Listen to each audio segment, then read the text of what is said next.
नेपाल क्रान्तिकारी किसान सङ्घको तेस्रो राष्ट्रिय सम्मेलन यो तराईको यो अत्यन्त महत्त्वपूर्ण जिल्ला बारामा यो बाराको कल्लैया नगरपालिकामा हुँदैछ र यो सम्मेलनको पूर्ण सफलताको कामना गर्दछु र यो सम्मेलनले नयाँ जुझारु किसानहरू बीचमा अत्यन्त सक्रिय हुने नेतृत्व तयार गर्ने विश्वास व्यक्त गर्दछु। आदरणीय दाजुभाइ दिदीबहिनीहरू, हामी देशका विभिन्न कुना काप्चाबाट बारा जिल्लामा भेला भएका छौँ। कोही हिमालबाट, कोही पहाडबाट, कोही तराईका विभिन्न जिल्लाबाट। ठाउँ भिन्न भिन्न भए पनि मन हाम्रो एउटै छ, विचार हाम्रो एउटै छ, उद्देश्य पनि हाम्रो एउटै छ। जिल्ला हाम्रो अलग अलग भए पनि सपना हाम्रो एउटै छ। हामी नेपाल मजदुर किसान पार्टीका समर्थक, शुभचिन्तक र कार्यकर्ताहरू, हामी नेपाल क्रान्तिकारी किसान सङ्घका सहयोगी, शुभचिन्तक र कार्यकर्ताहरू, हामीलाई हाम्रो सङ्गठन, हामीलाई हाम्रो पार्टी र हामीलाई हाम्रो विचारप्रति गौरव छ। नेपाल क्रान्तिकारी किसान सङ्घले 55 वर्ष नेपाली किसानहरूको पक्षमा सङ्घर्ष गर्यो। नेपाली किसानहरूको एउटै मात्र क्रान्तिकारी सङ्गठन नेपाल क्रान्तिकारी किसान सङ्घ हो। नेपाल मजदुर किसान पार्टी नेपालको यो मैदानी भूभाग तराईमा लामो समयदेखि सक्रिय छ। तराईका मजदुर किसानहरू बीच तराईका जल्दा बल्दा सवाललाई लिएर नेमकीपा सङ्घर्षरत छ। किसान आन्दोलनको जगमा नेपाल मजदुर किसान पार्टीको स्थापना भएको हो। तत्कालीन अवस्थामा नारायणी, जनकपुर र बागमती अञ्चलका कार्यकर्ताहरूको पहलमा नेपाल मजदुर किसान पार्टीका आदरणीय अध्यक्ष नारायणमान बिजुक्छे कमरेड रोहितको नेतृत्वमा 49 वर्ष अगाडि कामदार जनताको राष्ट्र फहराइएको थियो। नवलपरासीको सुस्तामा भएको भारतीय अतिक्रमणको विरोध नेपाल मजदुर किसान पार्टीले आजभन्दा 55 वर्ष अगाडि गर्यो र निरन्तर त्यो विरोध जारी छ। भारतबाट लगातार भइरहेको सीमा अतिक्रमण विरुद्ध यो देशमा सदन र सडकमा कसैले आवाज उठाउँदैछ, सङ्घर्ष अगाडि बढाउँदैछ भने त्यो एक्लो नेपाल मजदुर किसान पार्टीले हो। आदरणीय दाजुभाइ दिदीबहिनीहरू, भारतसँग भएका असमान सन्धि सम्झौताको नेमकीपाले निर्भीकतापूर्वक सदन र सडकमा विरोध गरेर देश र जनताको सेवा गर्दैछ। भारतीय शासक वर्गबाट नेपालमा भइरहेको नाङ्गो राजनीतिक हस्तक्षेप तथा सांस्कृतिक हमलाको विरुद्ध आवाज दिनु नेमकीपा आफ्नो कर्तव्य ठान्दछ। भारत स्वयं दुईवटा वर्गमा विभाजित छ, फाँसीवादी तथा विस्तारवादी भारत र शोषित पीडित तथा कामदार जनताको भारत। हामी फाँसीवादी तथा विस्तारवादी भारतको निरन्तर विरोधमा छौँ। भारतका मजदुर किसानका पक्षमा हामी सदा उभिन्छौँ। हामी भारत विरोधी होइनौँ। हामी भारतीय शासक वर्गको गलत नीतिका विरोधी हौँ। भारतको हेपाहा मिचाहा प्रवृत्तिका विरोधी हौँ। भारतीय हस्तक्षेपका विरोधी हौँ। ठुलदाईको व्यवहारका विरोधी हौँ। हामी भारतीय एकाधिकार पुँजीको विरोध गर्छौँ। भारतले लिएको सिक्किमीकरण र फिजीकरणको नीतिको विरोध गर्छौँ। आपसी सम्मान तथा हितमा आधारित मित्रतामा हामी विश्वास गर्छौँ। बहुसङ्ख्यक भारतीय कामदार जनता हाम्रा मित्र हुन्। तिनीहरूको न्यायोचित सङ्घर्षमा हाम्रो समर्थन छ। दाजुभाइ दिदीबहिनीहरू, आज छिमेकी भारत आफ्नै नागरिकलाई खाना, नाना र छानाको बन्दोबस्त गर्न सकिरहेको छैन। उसका जनता भोक भोकै मर्दैछन्, आत्महत्या गर्दैछन्। उही भारतमा हामी निर्भर हुन अस्वीकार गर्दछौँ। उही भारतमा हामी निर्भर हुनु भनेको उचित होइन। उसका जनताको घाँस खोज्नु उचित होइन। तसर्थ नेपाल र नेपाली जनता आफ्नो खुट्टामा उभिनु भनेको हाम्रो पक्षमा, देशको पक्षमा त हो नै, साथसाथै छिमेकी भारतको निम्ति पनि त्यो हितकारी हुनेछ। दाजुभाइ दिदीबहिनीहरू, यो सिङ्गो देश जस्तै तराई पनि शोषक तराई र शासित तराईमा विभाजित छ। अर्थात् सामन्तहरूको तराई र मजदुर किसानहरूको तराई। हामी बहुसङ्ख्यक कामदार जनताको तराईको पक्षमा छौँ। मजदुरहरूको सङ्घर्ष तथा किसान आन्दोलनले मात्र तराईलाई बलियो बनाउनेछ, तराईलाई सुरक्षित बनाउनेछ। किसान आन्दोलनले मात्र तराईको भविष्य उज्यालो पार्नेछ। बहुसङ्ख्यक मजदुर किसान भोका नाङ्गा अशिक्षित सुविधाबाट वञ्चित बनाएर समृद्धिको कुरा गर्नु सरासर झुट हो। तराईबाट शोषण भेदभाव हटेको दिन नेपाली जनताको मुहार बदलिनेछ। दाजुभाइ दिदीबहिनीहरू, वर्गीय भावनाको विकासले तराईलाई जिउँदो जाग्दो बनाउनेछ। वर्ग सङ्घर्षले तराईलाई पुनर्जीवन दिनेछ। तराई रातो भएको दिन आमूल परिवर्तनको गन्तव्य नजिक पुग्नेछौँ। तराई अन्याय विरुद्ध रातो तातो भएको बन्दा हिमाल पहाडको कठ्याङ्ग्रिने चिसो हट्नेछ। हिमाल पहाडले तराईलाई न्यानो आलिङ्गनमा बेर्दा राष्ट्रिय एकताको कहिल्यै नओइलिने फुल फक्रिनेछ अनि सुन्दर शान्त र स्वतन्त्र सिङ्गो नेपाल सम्भव हुनेछ। सार्वभौम तथा अखण्ड हिमाल पहाड तराई हाम्रो साझा उद्देश्य हो। आदरणीय दाजुभाइ दिदीबहिनीहरू, 70 वर्ष लामो शासनमा नेपाली जनताले शिक्षा पाएनन्, काम गर्ने अवसर पाएनन्, व्यक्तित्व विकासको अवसर पाएनन्, बाँच्न पाउने अधिकारको सुनिश्चितता पाएनन्, तल्लो वर्गले सम्मानजनक जीवन पाएनन्। तसर्थ यो प्रजातन्त्र, अहिलेको प्रजातन्त्र नक्कली प्रजातन्त्र हो। यो प्रजातन्त्र पुँजीपतिहरूको प्रजातन्त्र हो। हामीलाई जनताको प्रजातन्त्र चाहिन्छ। कामदार जनताको व्यवस्था चाहिन्छ। जनताको प्रजातन्त्रमा मात्रै हिमाल पहाड तराईको सुरक्षा र सुन्दर भविष्य सुनिश्चित हुनेछ। देशभक्तिपूर्ण आन्दोलनले सार्थकता जनताको प्रजातन्त्रमा मात्र पाउनेछ। मजदुर किसानको नेतृत्वमा प्रगतिशील वामपन्थी देशभक्त साम्राज्यवाद विरोधी विस्तारवाद विरोधी जनताको शासनको प्रजातन्त्र हो। कृषिमा आधुनिकीकरण, वैज्ञानिक कृषि प्रणाली, क्रान्तिकारी भूमि सुधार जनताको प्रजातन्त्र हो। औद्योगिकीकरण तथा रोजगारीको सुनिश्चितता र शिक्षा स्वास्थ्य निशुल्क जनताको प्रजातन्त्र हो। योग्यता अनुसारको काम र काम अनुसारको ज्याला जनताको प्रजातन्त्र हो। एकाधिकार पुँजी र विदेशी पुँजीको शोषणको अन्त्य जनताको प्रजातन्त्र हो। समाजवाद तर्फको यात्रा जनताको प्रजातन्त्र हो। जनताको प्रजातन्त्र समाजवादको आधारशिला हो। साम्यवादसम्म पुग्ने हाम्रो आज हो। दाजुभाइ दिदीबहिनीहरू, सर्वहारा वर्गका महान नेता कमरेड माओ त्से-तुङले एकताका भन्नुभएको थियो, कुचो नपुगेको ठाउँमा फोहोर हुन्छ। यहाँ पनि फोहोर छ, तराईमा पनि निकै फोहोर छ। यदि तराई सफा बनाउने हो भने राम्रो कुचो अत्यन्त जरुरी भइसकेको छ। नेमकिपा सबैभन्दा राम्रो कुचो हो। नेमकिपालाई हिमाल पहाड तराईले अत्यधिक आत्मीय माया गरेको दिन देशको परिस्थितिमा व्यापक परिवर्तन आउनेछ। तराईका गाउँ र बस्ती बस्तीमा कुरीति कुसंस्कारको फोहोर हटाउन, तराईको कालो दाग बनेको अन्धविश्वास निमिट्यान्न पार्न एउटा नयाँ कुचो हातमा लिएर सफाई अभियान थालौँ। भ्रष्टाचार, अनियमितता, तस्करी तराईको अर्को घिनलाग्दो फोहोर हो। यो पनि हटाउन सम्भव छ, तर कुचो चाहियो। कुचो पुर्याउँ, कुचो बोकौँ। हाम्रो विशाल मैदानी भूभागलाई स्वच्छ सफा पारौँ। फोहोरी शासक दलहरूबाट तराई सफा बन्ने कल्पना र आशा गर्न छोडौँ। नेमकिपा नै मात्र हाम्रो असल मित्र हो भनी हामी सबैले चिनौँ, हामी सबैले बुझौँ।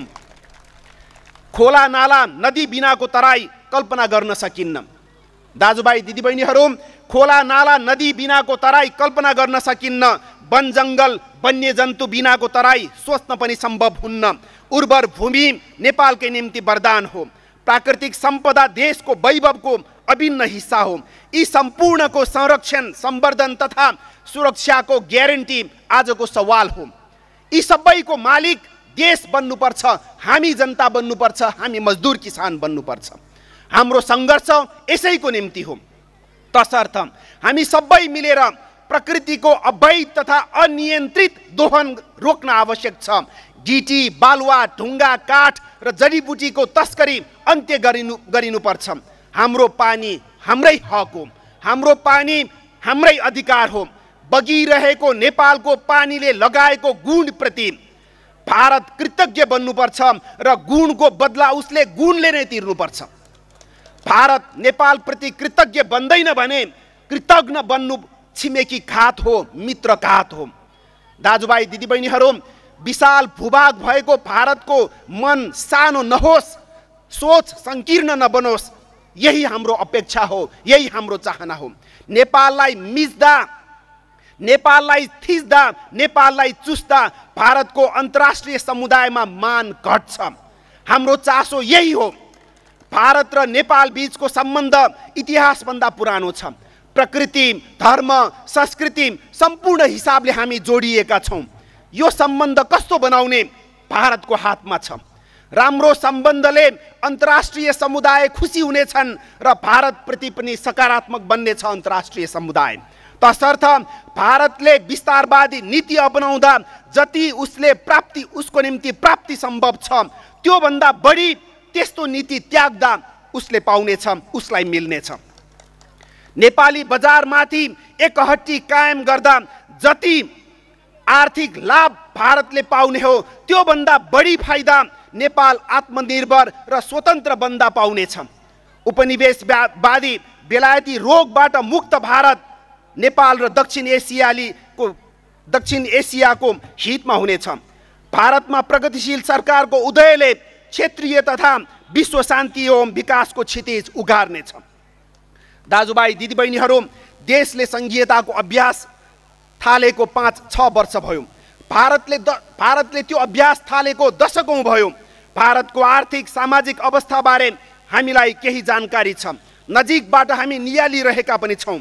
हाम्रो सङ्घीयताको सुरुवाती अनुभव सुखद बन्न नसकेको त्यतिकै सत्य हो, यथार्थ हो। बागमती प्रदेश सभामा गएर 5 वर्ष हामीले प्रत्यक्ष अनुभव गर्यौँ। 7वटै प्रदेशका सरकारहरूले उपलब्धि देखाउन सकेनन्, ती असफल भए। पदको झगडा, फाइदा बेफाइदाको राजनीति र व्यक्तिगत तथा गुटगत स्वार्थका कारण प्रदेशहरू भस्मासुरलाई वरदान बनेका छन्। देश र जनताका निम्ति प्रदेशहरू गलगाड झैँ भएका छन्। यसको यथोचित उपचार ढिलो नगर्नुपर्ने आवाज आउँदैछ। जनता त्यो आवाज उठाउँदैछन्। नेमकिपाले बेलैमा भनेको थियो, सङ्घीयता सबै समस्याको समाधान होइन। सङ्घीयता भनेको समाजवाद पनि होइन। भारत लगायत संसारका सङ्घीयता लागू भएका देशहरूले गम्भीर समस्याहरू झेल्दैछन्। सङ्घीयताले छुमन्तर गर्छु भन्नु झुट हो। नेमकिपाले बेलैमा त्यो विचार राखेको थियो। गत मङ्सिर 4 को निर्वाचन पश्चात प्रदेशहरूमा सरकार गठन भएको महिना दिन भयो। सुदूरपश्चिम प्रदेशमा दोस्रो सरकार गठन भइसकेको खबर हामीले सुनेका छौँ। बागमती प्रदेश सभामा पनि शासक दलहरूबीच कुकुर झगडा चल्दैछ। सबैतिर पदको लुछाचुँडी, भागबण्डाका कारण अस्थिरता झनै व्याप्त भएको छ। कुनै पनि प्रदेश सरकारले जनतालाई खुसीको खबर दिन सकेको छैन। शासक दलहरूको अकर्मण्यता यसका निम्ति दोषी छ। शासक दलका नेताहरू यसका निम्ति जिम्मेवार छन्। दाजुभाइ दिदीबहिनीहरू, बागमती प्रदेश सभामा नेमकिपाले संसदीय मूल्य मान्यता तथा नियम बमोजिम प्रखर प्रतिपक्षको भूमिका निर्वाह गर्दै आएको जगजाहेर छ। बागमती प्रदेश सभाका 7वटा दलमध्ये नेपाली काङ्ग्रेस लगायतका सम्पूर्ण दलले मुख्यमन्त्रीलाई विश्वासको मत दिएर सरकार गठनमा प्रत्यक्ष सहभागी भए। नेपाली काङ्ग्रेसले दोहोरो चरित्र देखायो, दोहोरो भूमिका निर्वाह गर्दैछ। सत्तामा हिस्सा पनि खोज्ने र प्रमुख प्रतिपक्ष पनि नछोड्ने, यो उसको द्वैत चरित्र हो, अप्रजातान्त्रिक व्यवहार हो, संसदीय नियमको उल्लङ्घन हो। नेमकिपाले त्यस कार्यको विरोध गर्दै बागमती प्रदेश सभामा प्रमुख प्रतिपक्ष दलको दाबी पेश गरिसकेको छ। नेपाली काङ्ग्रेस र शासक दलहरूले नियोजित ढङ्गमा या कसैको इसारामा संसदीय प्रजातन्त्रको उपहास गर्दैछ। नेमकिपा त्यसको विरुद्धमा एक्लै उभिएको छ। जनताको आदेशको अवमूल्यन अक्षम्य अपराध हो। जनतालाई एउटा भन्ने तर अर्को, यो पनि जनताको अपमान हो। होइन भने तिनले घोषणा गर्ने आँट गरून्, हामी संसदीय प्रजातन्त्रप्रति विश्वास राख्दैनौँ, हामी चिनिया शैलीको संसदमा हामी जाँदैछौँ लाग्दैछौँ। तिनीहरूले त्यो घोषणा गर्ने कि हिम्मत गर्नुपर्छ। दाजुभाइ दिदीबहिनीहरू, देशका शासक दलहरूलाई नेमकिपा प्रजातन्त्रको यतिखेर पाठ पढाउँदैछ, प्रजातान्त्रिक अभ्यासको नमुना देखाउँदैछ। यो प्रजातान्त्रिक सङ्घर्षमा शासक दलहरूको नैतिक पराजय भइसकेको छ। प्रजातन्त्रका निम्ति 60 वर्ष 70 वर्ष लडेको घमण्ड गर्ने नेपाली कङ्ग्रेस घोर अवसरवादी र अनैतिक साबित हुँदैछ, अनैतिक साबित भएको छ। कम्युनिस्ट नाउँका एमाले र माओवादी केन्द्र भाइ काङ्ग्रेस या काङ्ग्रेसकै अर्को रूप पुष्टि भइसकेका छन्। यी तीनवटै पार्टी पुँजीवादी पार्टी हुन्। नाम जेसुकै भए पनि विदेशी पुँजीका ती दलाल हुन्। तिनीहरूको धर्मैले कर्मैले त्यो प्रमाणित भइसकेको छ। यो यथार्थ बुझेको दिन एमाले माओवादी कङ्ग्रेस विदेशी पुँजीका दलाल हुन् भन्ने यथार्थ बुझेको दिन यथार्थ बुझेको दिन देशमा एउटा नयाँ वातावरण, नयाँ राजनीतिक वातावरण तयार हुनेछ र जनतामा त्यो भ्रम हट्नु भनेको देशमा एउटा नयाँ परिवर्तनको एउटा तयारी हुनेछ, त्यो उद्घोष हुनेछ। नेमकिपा एक्लैले यतिखेर विचार, सिद्धान्त र आदर्श, राजनीतिक नैतिकता जोगाइराखेको सचेत जनता अनुभव गर्दैछन्। नेमकिपाको यो नैतिक विजय हो। दाजुभाइ दिदीबहिनीहरू, आजको परिस्थितिमा कानुन बमोजिम संसदीय परिपाटी अनुसार नेमकिपालाई प्रमुख प्रतिपक्ष घोषणा गर्नुको विकल्प छैन। यदि बल मिचाइ गरिएको खण्डमा देशको राजनीतिक वृत्तमा एउटा गलत नजिर बस्नेछ, जसको कारण अरू कैयौँ राजनीतिक दुर्घटना घट्ने सम्भावना रहन्छ। नेमकिपासँग जिस्किनु आगोसँग जिस्किनु तुल्य हुने पनि चेतावनी दिन चाहन्छौँ। कानुन निर्माण गर्ने ठाउँबाटै कानुनको उल्लङ्घन भएको खण्डमा त्यसको सारा परिणामको जिम्मेवारी शासक दलहरूले लिनुपर्नेछ। तसर्थ नेपाली कङ्ग्रेसलाई बेटा न बेटी शैली त्यागेर सत्यलाई खुलस्त स्वीकार गर्न हामी आह्वान गर्दछौँ। साथै सभामुखसँग पनि त्यो गलत नजिर स्थापित नगर्न हामी अनुरोध गर्दछौँ। हिमाल पहाड तराईका मजदुर, किसान तथा देशभक्त जनताको एकता आजको अनिवार्य आवश्यकता हो।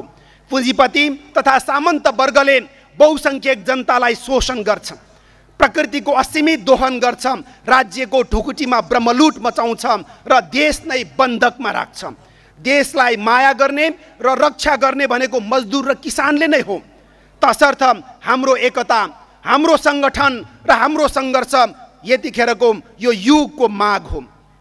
हिमाल पहाड तराईका सम्पूर्ण मजदुर किसान जागौँ, एकजुट बनाऊँ। नेपाल क्रान्तिकारी किसान सङ्घ र नेपाल मजदुर किसान पार्टीको झन्डामा गोलबन्द बनौँ। नयाँ सङ्घर्षको अनि तयारीमा जुटौँ। हाम्रो गरिबीको फाइदा लुटिरहेका सामन्त वर्ग तथा पुँजीपति वर्ग विरुद्ध उठौँ। निर्वाचनमा पैसा बाँडेर शक्तिको दुरुपयोग गरेर जित्ने र नयाँ राजा बन्नेहरूसँग अब बदला ल्याउँ। चुनावमा पैसा लिएर, सामान लिएर भोट दिन अब अस्वीकार गरौँ। चुनावमा हामीलाई 1-2 छाक भोज खुवाएर 5 वर्ष भोकै राख्ने ठगहरूलाई अब बदला ल्याउँ। हाम्रो यो मधेसलाई सामन्तवादको मृत्युको शङ्ख फुक्ने र समाजवादको झन्डा उँचो पार्ने सच्चा योद्धाको रूपमा प्रस्तुत गरौँ। अन्त्यमा नेपाल क्रान्तिकारी किसान सङ्घको यो तेस्रो राष्ट्रिय सम्मेलनको पूर्ण सफलताको पुनः एकपटक कामना गरेर बिदा हुन्छु। धन्यवाद।